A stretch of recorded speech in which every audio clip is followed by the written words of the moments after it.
Di tengah meningkatnya ketegangan di Timur Tengah, Korea Utara menawarkan bantuan untuk Iran. Dan tidak tanggung-tanggung, Korea Utara siap memasok rudal jarak jauh andalannya diberikan untuk Iran dalam menghadapi Amerika Serikat dan Israel. Informasi ini didapatkan dari televisi Korea Utara kemarin, pemirsa, di mana pemimpin tertinggi mereka, Kim Jong-un, mengatakan negaranya siap memasok rudal ke Iran jika Teheran meminta.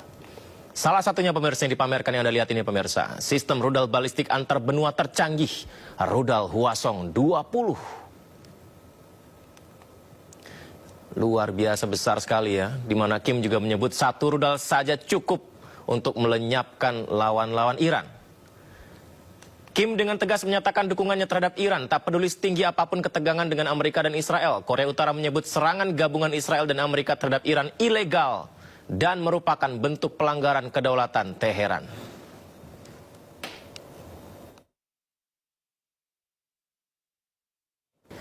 Sementara itu, pemirsa, terjadi insiden serangan ke kilang minyak dan kapal tanker Uni Emirat Arab. Ini pun akhirnya dikecam dunia, dan kecaman salah satunya datang dari negeri kita, Indonesia.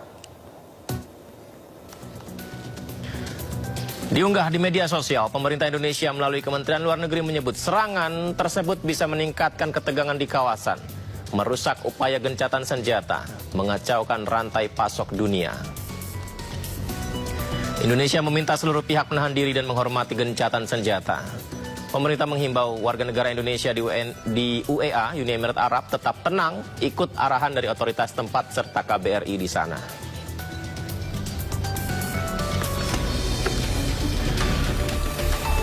Nah, akhirnya kan publik bertanya, siapa dalang yang melakukan serangan hingga meledakkan kilang minyak Uni Emirat Arab dan juga kapal tangki Uni Emirat Arab di Selat Hormuz?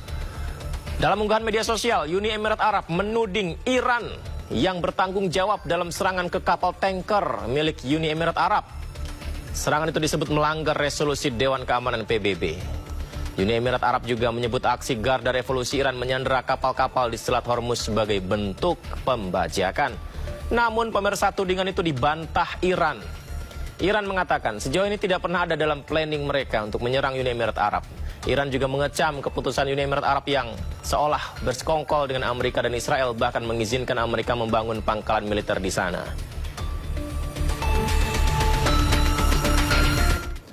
"24 jam terakhir, Iran gempur kapal pasukan Amerika Serikat dengan rudal di Selat Hormuz. Menteri Perang Amerika Serikat Pete Hegseth mengatakan gencatan senjata dengan Iran belum berakhir.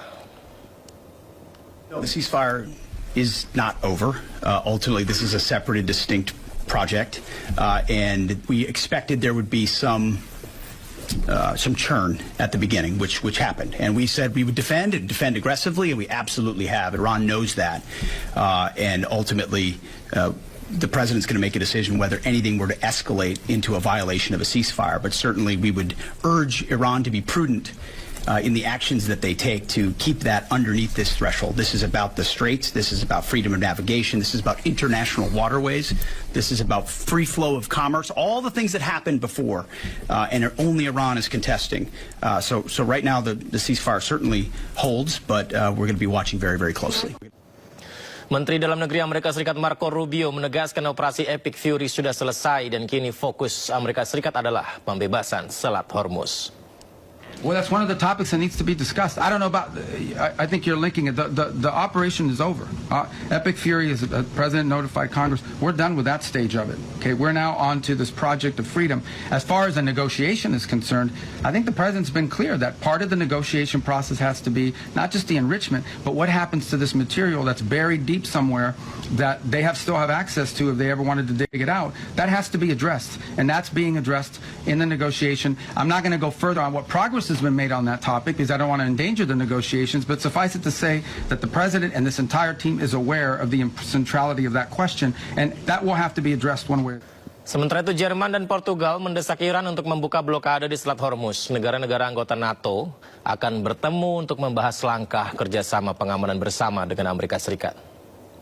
Heute natürlich auch über die Lage in der Straße von Hormuz. Mit der Seefahrernation Portugal teilen wir das Bewusstsein für die Bedeutung freier und sicherer Seewege. Die iranische Blockade dieses Seeweges der Straße von Hormuz schadet unserer Wirtschaft, sowohl in Portugal als auch in Deutschland. Wir setzen uns deshalb gemeinsam dafür ein, die Freiheit der Seewege so schnell wie möglich wiederherzustellen. Und wenn die entsprechenden Voraussetzungen gegeben sind, das wissen Sie, dann steht Deutschland bereit, sich auch militärisch für die dauerhafte Aufrechterhaltung der Freiheit der Seewege einzusetzen. Dazu ist ein erstes deutsches Schiff bereits unterwegs in das östliche Mittelmeer, wo es vorstationiert wird. Ich habe im Übrigen auch vor dem Europäischen Rat vor 10 Tagen dafür geworben, den Sanktionsdruck auf Teheran zu erhöhen, wenn die Straße von Hormuz weiter blockiert bleibt. Unsere gemeinsame Botschaft lautet, der Iran muss an den Verhandlungstisch kommen, er muss aufhören, auf Zeit zu spielen, er darf nicht länger die Region und die ganze Welt zur Geisel nehmen. Das militärische Nuklearprogramm muss endgültig und für immer beendet werden. Und es darf auch keine weiteren Schläge gegen Israel und unsere Partner in der Region geben. Die jüngsten Angriffe gegen zivile Infrastruktur in den Vereinigten Arabischen Emiraten habe ich in der letzten Nacht schon auf das... Meski terus di bawah ancaman Amerika Serikat, Iran tetap membatasi kapal-kapal yang masuk dan keluar Selat Hormuz. Salah satunya kapal yang melintas wajib mendaftar secara online. Attention all vessels, attention all vessels, attention all vessels in Oman Sea. This is Iranian Sepah Navy. If you see any warship in your vicinity, keep a distance more than 10 miles from them because I'm ready to open fire on them without any warning. Iran terus membatasi lalu lintas kapal di Selat Hormuz. Sejumlah syarat baru pun dikeluarkan oleh pemerintahan Iran melalui Persian Gulf Straits Authority. Beberapa syarat diantaranya adalah kapal yang akan melintas wajib mendaftar secara online. Nantinya kapal ini akan mendapatkan email resmi dari Iran. Izin melintas hanya diberikan kepada kapal yang patuh atas seluruh poin dalam email tersebut. Iran juga menetapkan Selat Hormuz hanya terbuka untuk kapal dagang. Kapal militer dan kapal milik Amerika Serikat, Israel dan sekutunya tidak boleh melintas. Iran juga mengatur wilayah perairan yang bisa dilintasi dengan pengawasan ketat di bawah militer Iran. Pembatasan ini semakin membuat kondisi di sekitar Selat Hormuz memanas. Iran kembali memperingatkan Amerika Serikat untuk tidak merebut Selat Hormuz. Iran pun dengan tegas menyebut Selat Hormuz sebagai garis merah dan tidak segan menenggelamkan kapal-kapal yang melanggar aturan di Selat Hormuz. توجه بکنن جدی بگیرن اخطارها و هشدارهای سرلشکر عبداللهی رو رئیس قرارگاه ارشد که خاتم الانبیا رو اینا رو جدی بگیرن و قاعدتا اگر بی توجه باشند ما حتی نظرم رو دارم میگم ما حتی به قیمت جنگی دوباره تنگه هرمز رو از دست نخواهیم داد. امریکایی‌ها بفهمن تنگه هرمز خط قرمز ماست. امریکایی‌ها باید مطالعه بکنن این پایگاه به دردشون نمیخوره.